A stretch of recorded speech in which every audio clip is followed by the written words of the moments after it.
സ്വാഗതം ചെയ്യുന്നു. എന്റെ കുടുംബം കലക്കും ഭയങ്കര ബൂസ്റ്റ്. എന്തൊക്കെ കാര്യം പറയണ്ടായി. ഇത് മോഹങ്ങളുടെ മുമ്പിലാണ് ഞാനിങ്ങനെ നിൽക്കുന്നത്. ഇതിന്റെ ഡയറക്ടേഴ്സ് ഷാഫിക്കയും ഷാനു ചേട്ടനാണ്. ഷാനു ചേട്ടൻ എന്നോട് വേറൊരു കഥ പറയാനാണ് ആക്ച്വലി വന്നത്. ഞങ്ങളത് മൂവ് ചെയ്യുകയും ചെയ്തതാണ്. പിന്നീട് ഞാൻ അറിയുന്നു ഷാഫി ചേട്ടനും ഒരു പരിപാടിയായിട്ട് വന്നു. പിന്നീട് ഞാൻ അറിയുന്നു അവർ രണ്ടുപേരും ഒരുമിച്ച് ഒരേ കഥ, എനിക്ക് ഇഷ്ടപ്പെട്ടൊരു കഥ ചെയ്യണം.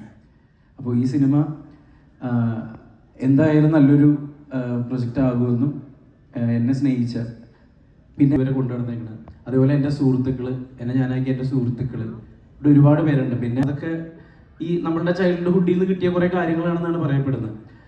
പക്ഷെ അതുകൊണ്ടൊക്കെ തന്നെ അത് ബാലൻസ് ചെയ്യാൻ അവനിപ്പോൾ ഒരാളെ നമ്മുടെ സിബി സാറിന് തന്നെ പടത്തിൽ ഹിസൈനസ് അബ്ദുള്ള എന്ന് പറഞ്ഞ പടത്തിൽ ലളിത ചേച്ചി പറഞ്ഞിട്ട് വേദനിപ്പിക്കാതെ കൊല്ലണേ എന്ന് പറയുന്ന ഒരു ഡയലോഗുണ്ട്.